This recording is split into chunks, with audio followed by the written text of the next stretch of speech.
एसटीच्या दापोली बस स्थानकामध्ये आज बसेसचा लोकार्पण सोहळा राज्याचे गृहराज्यमंत्री योगेश कदम यांच्या उपस्थितीत होत असून या बसेसना योग्य ठिकाणी नंबर प्लेट बसवण्यात आलेल्या नसल्याने या बसेसचे उद्घाटन गृहराज्यमंत्री योगेश कदम करणार का असा सवाल दापोलीकर प्रवासी यांच्याकडून विचारण्यात आलाय। दापोली विधानसभा मतदारसंघातील लोकप्रतिनिधी आणि राज्याचे गृहराज्यमंत्री योगेश कदम यांच्या प्रयत्नाने एसटीच्या दापोली डेपोला 10 शिवाय बसेस मिळाल्या असून 10 दिवसांपूर्वीच या बसेस दापोली येथे दाखल झाल्या आहेत। मात्र 10 दिवसात या बसेसला आरटीओच्या नियमानुसार नंबर प्लेट बसवल्या गेलेल्या नाहीयेत। या नंबर प्लेट शिवायच या बसेस प्रवाशांना घेऊन विविध मार्गांवर धावणार आहेत। नंबर प्लेट शिवाय या बसेस सोडण्यासाठी राज्याच्या परिवहन मंत्रालयाने दापोली डेपोला खास बाब म्हणून परवानगी दिली आहे का असा सवालही दापोलीकर आता विचारत आहेत। दापोली आगारामध्ये 10 अशा बसेस आलेल्या आहेत ज्या इलेक्ट्रिक चार्जिंगवर चालणाऱ्या आहेत।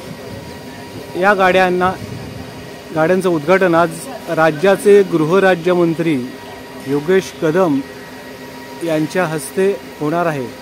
यात गाड्या इथे चार्जिंगला लावलेल्या आहेत। गाड्या दापोली डेपोमध्ये येऊन 10 दिवसाचा कालावधी झालेला आहे, तरी पण गाड्यांना पुढे आणि पाठीमागे नंबर प्लेटच नाही आहेत। जिथे ती नंबर प्लेट लावणं आवश्यक आहे तिथे या गाड्यांना नंबर प्लेटच लावलेल्या नाहीत।